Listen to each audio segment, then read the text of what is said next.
Over the last decade, building out from the back has gone from a fresh idea to an untouchable philosophy.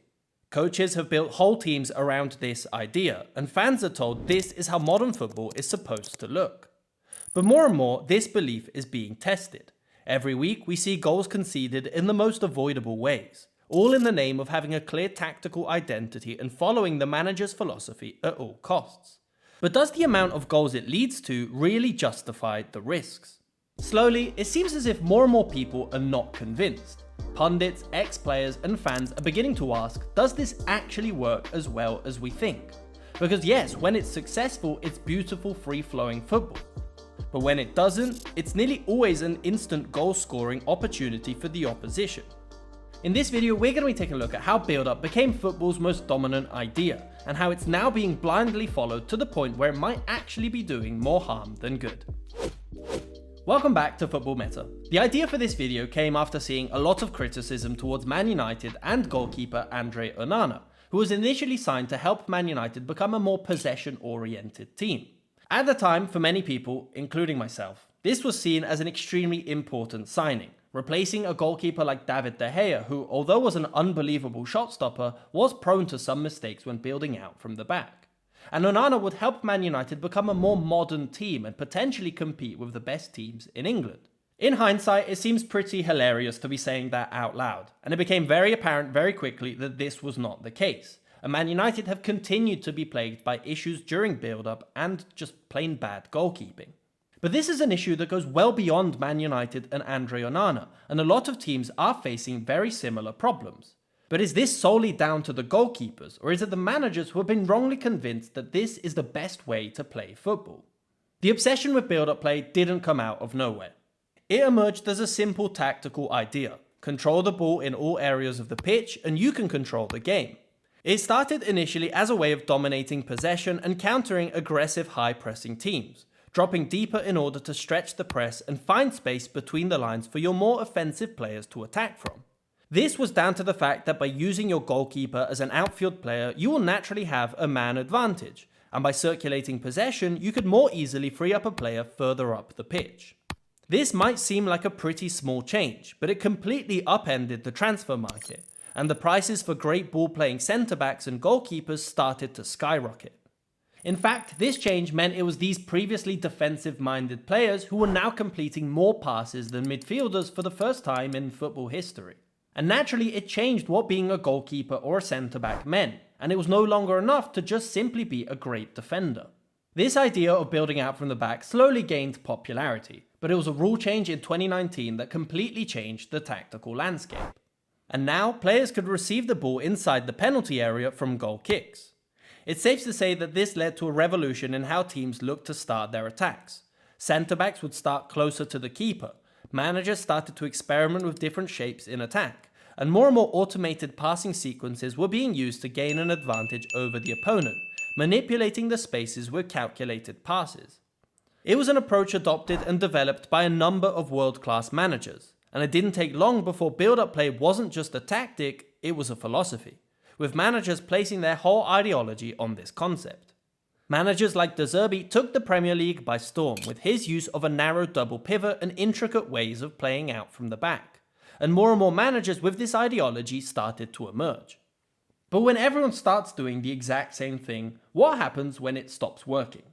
You see, while these changes in possession were taking place, defensive teams were very quickly adapting. Initially, teams were experimenting with zonal principles, not committing too many players forward in the fear that the man disadvantage would simply be too much to handle.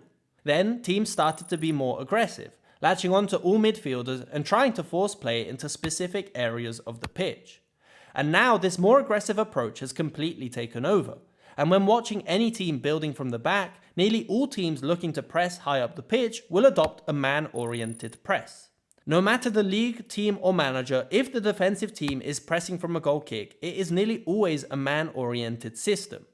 Some are slightly tighter, others concede a bit more space in certain areas, but each defender has a direct opponent that they latch onto, and you rarely see a specific defensive shape from opposition goal kicks. As a result, build-up is starting to look increasingly similar in each game. Teams will wait for the goalkeeper to be closed down, and a third man pass into the free player will allow them to gain ground. or they will lure the press forward and then play it over the top for the forwards. Yet this is no longer the surprise it once was, and defensive teams are well aware of this approach. So even if there is a free player, by then limiting any of the options further up the pitch, it's not long before the defensive team can once again reform their shape and the pattern begins again. Obviously, some teams are still excellent at breaking this first line, but managers are quickly finding out that just buying defenders and goalkeepers because of their passing range might be a bit short-sighted. So with all this being said, what are the actual statistics behind this style of play? Let's start by taking a look at some of the best teams that use build-up as a core idea of their play. For simplicity, I'm going to be focusing mostly on the Premier League with a few examples from other leagues, but the statistics are similar across Europe. To clarify, in this video, I'm speaking mostly about build-up from a deep position and from goal kicks, so from a position like this.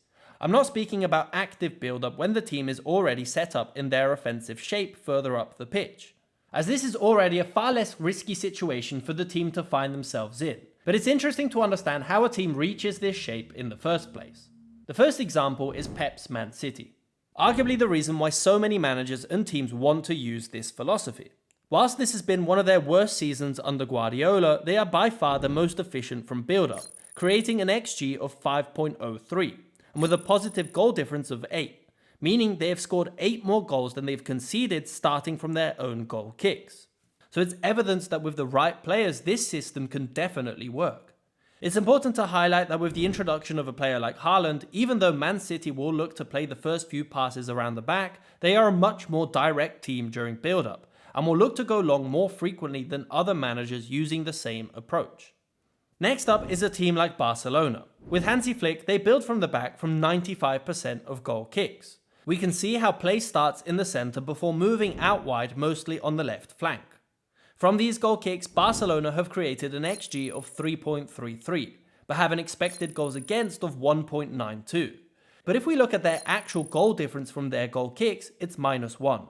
Barcelona, who are one of the best teams at playing out from the back in La Liga, have conceded more goals than they've scored from their own goal kicks. Taken on its own, this number may not seem that dramatic, but when we compare it to other statistics, it helps paint the picture. In fact, their XG from opposition build-up is higher than the XG from their own build-up. So it begs the question, why not go long more often? Not risk losing possession in your own half and try and regain the ball higher up the pitch, where you're statistically more likely to create a chance. These are two teams where build-up can still somewhat be interpreted as a positive choice. But there are other teams where it begs the question whether they might be suited to other tactics. Postecoglou has had a tough season with Spurs, to say the least, and we do need to consider the extensive injury list that has certainly had an impact on their performances. However, his choice of build-up at all costs might not be helping the team succeed. 97.8% of goal kicks were taken short, and while this has led to a relatively high XG created, it's also led to one of the worst XGs conceded in the league. For all this hard work and effort to build from the back, the result is a goal difference of 0. They've scored the same amount of goals as they've conceded from their own goal kicks. It's an even worse story if we look at Chelsea, with a negative XG from goal kicks, leading towards a lot of frustration towards the manager for his incessant ideology, even though there are clearly some difficulties from the players in adapting to the system. With Man United, it seems as if their issues are more related to build-up from a more advanced position, struggling to create chances whilst also suffering quite a high XG conceded, highlighting that the goalkeeper is certainly not the only issue within the team.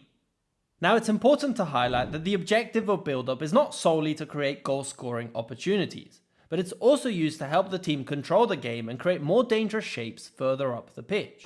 For example, whilst the team might build their attack in a 2-4-4, playing out from the back allows the team to keep possession, and then move into a more dangerous offensive shape in the opposition's half in a way that can be easily coached and implemented. The fact that it's a goal kick means that it's easily replicated in training, and players can learn the patterns in a more structured way. But given what we've seen and how it might actually be more dangerous than productive, surely there's a better way to get the ball into this position in the first place. Thankfully, some managers are proving to us that there are other approaches. In the Premier League, the perfect example is Nottingham Forest under Nuno Espirito Santo. They've done so by essentially never building from the back. Nearly all goal kicks are taken long, and play will quickly move forward into the opposition's half. We can see, for example, a stark contrast in heat maps between a team like them and Spurs after 4 passes. The result is that this keeps the opponents far away from their goal, whilst also creating quick attacks, resulting in a positive goal difference of 4 from their own goal kicks, much better than most of the teams with a core focus on build-up. It may not be as consistent and it may even result in less possession, but it can easily lead to more free kicks, throw-ins or structured attacks already in the opposition's half. It's proof that even though you might not instantly win the ball, by applying pressure further up the pitch, the advantages can often be much more prolific and direct than even a well-structured build-up. This doesn't mean that teams should just go long all the time, and it does still require effective coaching to create a supporting structure in order to be dangerous from these long balls. For example, Chelsea conceded their first goal against Ipswich because they weren't correctly positioned to deal with the long ball from Sanchez. So the solution would seem to be some sort of middle ground, with a team capable of adapting to both scenarios. For example, a team like Newcastle. This allows them to use the advantage of build-up if there is space to do so, but are also ready for any long ball if the opponents are closing them down effectively, resulting in the second best goal difference from goal kicks in the league. But because of their high energy attack and midfield, they've realized that they will end up scoring more goals by pressing the opponent high up the pitch rather than trying to outmaneuver them every time. So a long ball and a high press might be more effective than their own structured build-up. So what does all of this tell us? It's not that build-up is inherently broken, and we've seen how with the right players it can still be extremely dangerous and create goal-scoring opportunities. But the blind commitment to build-up, regardless of context, players or opponent, is starting to look less like a tactical choice and more like managers not willing to adapt to the changing tactical landscape. The stats show us that even top teams are struggling to consistently find value from a deep build-up position, and some of the best performing teams are the ones mixing it up or going long altogether. And it's a reminder that in football, no idea, regardless of how successful, should go unchallenged. Because at the end of the day, the best tactics aren't the ones that look the most modern, they're the ones that work. In this week's bonus video for YouTube members and Patreon, we go a little bit more in detail into some of the statistics we looked at in this video, and we take a look at some managers that are finding creative ways of using build-up to their advantage. So if you want to know more, you can get started with the join button down below or the link in the description. Thanks for watching.